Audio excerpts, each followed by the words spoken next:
안녕하세요. 오늘은 창세기 6장 13절부터 22절까지 한번 이야기를 해보도록 하겠습니다. 먼저 성경 읽고 오시죠. 네. 13절 우리 다 같이 한번 읽어보도록 하겠습니다. 하나님이 노아에게 이르시되 모든 혈육 있는 자의 포악함이 땅에 가득함으로 그 끝날이 내 앞에 이르렀으니 내가 그들을 땅과 함께 멸하리라 라고 되어 있습니다. 혈육 있는 자는 모든 사람을 뜻합니다. 포악함이 가득해져서 멸하기로 결정하셨습니다. 그런데 땅과 함께라고 하십니다. 창조하신 거의 모든 것들을 멸하겠다라고 말씀하신 것입니다. 우리 기독교인들은 땅의 기근과 지진, 홍수 등을 보면 말세다, 마지막 때가 가까이 왔다라고들 합니다. 마지막 때에 그러한 징표들이 나타날 것이라고 말씀하셨기 때문입니다. 최근 우리는 전 세계의 각처에서 엄청난 산불과 홍수들로 많은 사람들이 어려움에 처한 모습을 볼 수 있었고, 자연의 공격에 인간은 아무 힘 없이 속수무책으로 당할 수밖에 없는 존재임을 다시 한번 확인하게 되는 그러한 시간들을 보내고 있습니다. 저는 만약 이 지구가 멸망하게 된다면 자연 현상들과 무관하지는 않을 것이라 생각합니다. 그 끝날이 내 앞에 이르렀으니 라는 구절에서 하나님이 더 이상 두고 볼 수 없는 참혹한 지경에 도달한 상태였다라는 것을 추측할 수가 있습니다. 아무튼 심판의 날이 다가오는데 하나님께서는 노아에게 말씀하십니다. 14절 보겠습니다. 너는 고페르 나무로 너를 위하여 방주를 만들되 그 안에 칸들을 막고 역청을 그 안팎에 칠하라. 고페르 나무는 잣나무를 말합니다. 그 나무들을 이용해서 너를 위하여 방주를 만들라 이렇게 되어 있죠. 바로 앞으로 닥쳐올 심판의 때에 너를 구원할 방주를 만들라는 말입니다. 하나님께서는 자세하게 구체적으로 만드는 재료와 크기, 방법 등을 친절하게 모두 다 알려주십니다. 생명과 직결된 문제이기 때문입니다. 안전하게 하나님께서는 이렇게 만들어라 저렇게 만들어라 설명을 해주시고 계십니다. 안에는 칸들을 막고 역청을 안팎에 칠하라 이렇게 되어 있죠. 여기서 나오는 역청은 아스팔트를 깔다 보면 검은색으로 찐득거리는 거 아시죠? 천연의 아스팔트나 탄화수소를 가열하면 흑갈색의 타르 같은 것이 이렇게 나온다고 하는데요. 그것을 말한다고 해요. 그때에도 아스팔트가 있었다니 정말 놀랍네요. 여하간 방수를 위해 안팎으로 두껍게 안에도 칠하고 바깥에도 칠하라고 하신 거겠죠.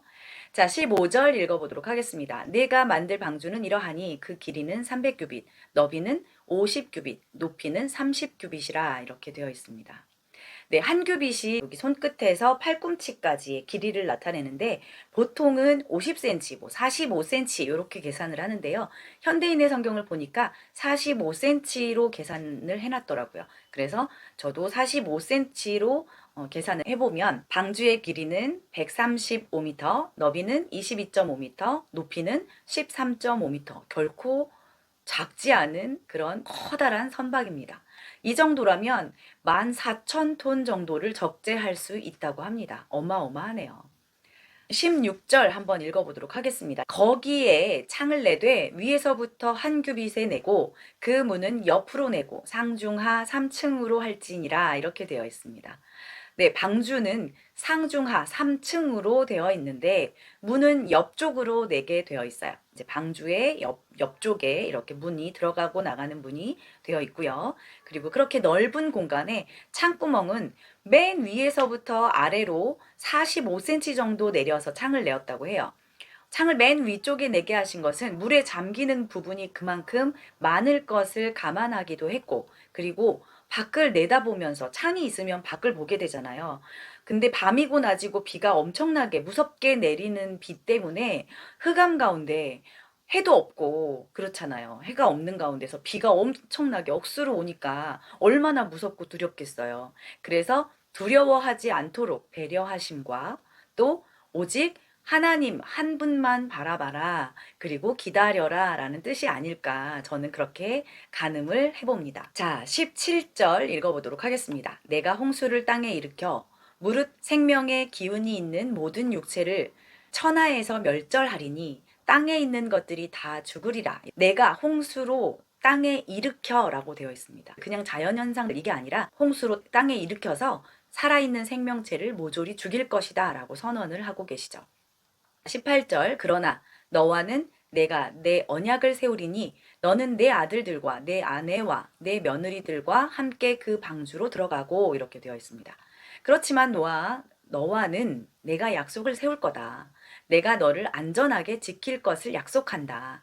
그리고 너는 내 가족들, 내 아들들과 아내와 며느리들을 데리고 그 배로 들어가라 이렇게 명령을 하고 계십니다. 19절, 20절 한번 읽어보도록 하겠습니다. 혈육 있는 모든 생물을 너는 각기 암수 한 쌍씩 방주로 이끌어들여 너와 함께 생명을 보존하게 하되 새가 그 종류대로 가축이 그 종류대로 땅에 기는 모든 것이 그 종류대로 각기 둘씩 네 개로 나아오리니 그 생명을 보존하게 하라.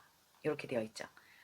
네, 혈육이는 모든 생물을 각기 종류대로 암수 한 쌍씩 배 안에 넣어서 너와 함께 살아남도록 하라. 그리고 너는 새로운 땅과 인류를 위해서 그 모든 생물을 보존하라는 명령입니다. 하나님께서는 심판을 하고 계시지만 그 안에서 또 다른 세계를 계획하고 계시는 것입니다.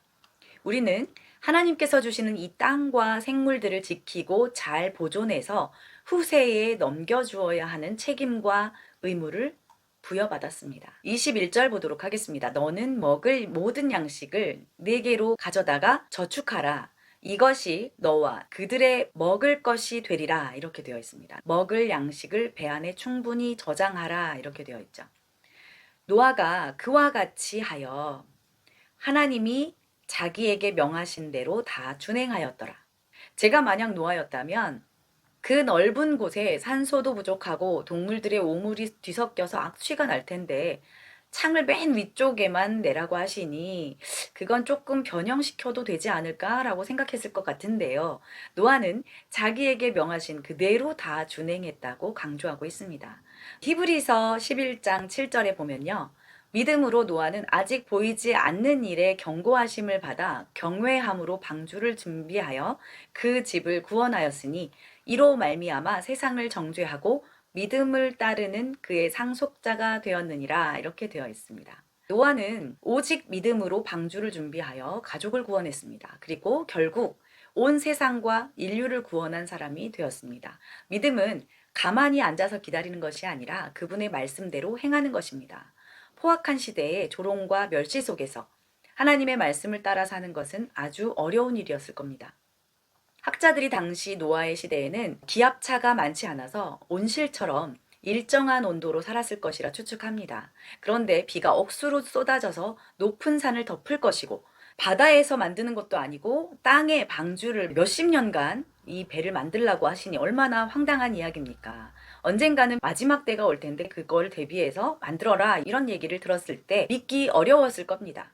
사람들이 비웃었습니다. 하나님의 보이지 않는 약속의 말씀을 받아서 노아는 경외함으로 준비했습니다. 경외함으로. 믿음의 실천에는 가장 뼈아픈 고통이 수반됩니다. 그리고 100년이 지났습니다.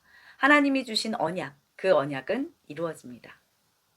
우리가 하나님의 약속의 말씀을 붙들고 그 말씀을 따라서 살다 보면 우리의 인생을 책임지겠다고 말씀하고 계십니다.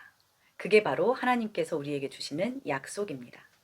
저도 아들 둘을 키우고 있지만 부모도 아이의 인생을 끝까지 책임지지 못합니다. 한계가 있죠. 네, 요즘 추미애 장관 보니까요. 보좌관이 전화를 했다고 하고 그런 거 보니까 아무래도 도움은 받죠. 부모의 어떤 그늘, 부모의 노력, 부모의 재력 이런 것들이 자녀에게 도움은 됩니다. 하지만 끝까지 책임을 지지는 못하죠. 그렇다면 지금 방주는 무엇입니까? 방주가 뭐죠? 방주는 환난 가운데서 우리를 구원해 주실 것입니다. 바로 예수 그리스도이십니다. 멸망에 이른 다른 사람들과 노아가 다른 점은 하나님이 말씀하신 심판을 믿고 다른 사람에게 전하며 심판을 대비하며 살았다는 것입니다. 경건의 모양만 있고 교회에 모여 재정이 어떻고 세습이 어떻고 목사가 어떻고 11조가 어떻고 아무개 집사가 어떻고 떠들어대는 것이 아니라 항상 내가 하나님을 경외하는가, 하나님과 동행하고 있는가? 하나님의 뜻이 무엇인가를 알기 원하고 말씀 따라 살기 원할 때 노아처럼 약속의 말씀을 들을 수가 있습니다.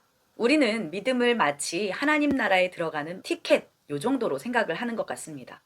네, 어떤 페이스북 친구가 있으신데요. 그분이 한 번 구원은 영원한 구원이다. 하나님께서는 처음부터 끝까지 하나님의 구원의 약속을 하셨기 때문에 그것을 가져가지 않으신다라고 이야기하십니다. 하지만 하나님께서 창조하셨는데 쓸어버린 이 사건은 어떻게 이야기하실 겁니까?